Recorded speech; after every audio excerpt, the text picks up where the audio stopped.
किसी से पूछने के लिए कि उसके पास कुछ है या नहीं, उसके लिए हम जो इंग्लिश का वर्ड यूज करते हैं वो है हैव। और क्वेश्चंस पूछना बहुत ही आसान है इसको यूज कर कर। अगर आपको पूछना है कि आपके पास कार है, do you have a car. Structure भी बहुत सिंपल है, डू यू हैव, एंड जो भी आप पूछ रहे हैं क्या उसके पास है या नहीं, वो उसका आप नाम लगा देंगे। Do you have a car, आपके पास किताब है, do you have a book. आपके पास पेंसिल है, do you have a pencil. आपके पास बैग है, do you have a bag. यहाँ पर आ बैग आ रहा है क्योंकि हम सिर्फ एक ही बैग की बात कर रहे हैं। अगर एक से ज्यादा यहाँ बैग की बात करेंगे तो यहाँ पर हम उसी हिसाब से नंबर लगा सकते हैं। क्या आपके पास 2 बैग हैं, डू यू हैव 2 बैग्स। क्या आपके पास वाटर है, डू यू हैव वाटर।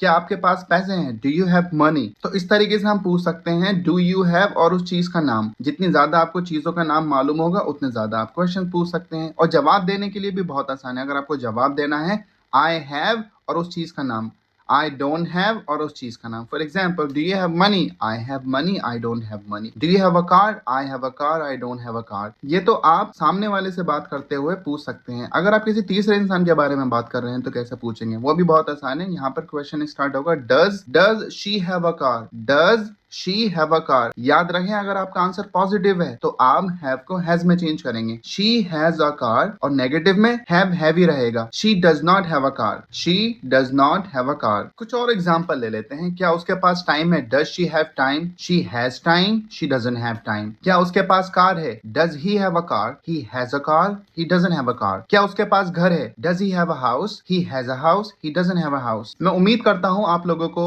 इसका यूज समझ में आ चुका होगा। ज्यादा से ज्यादा प्रैक्टिस करें और मिलता हूं नेक्स्ट वीडियो में। Bye bye.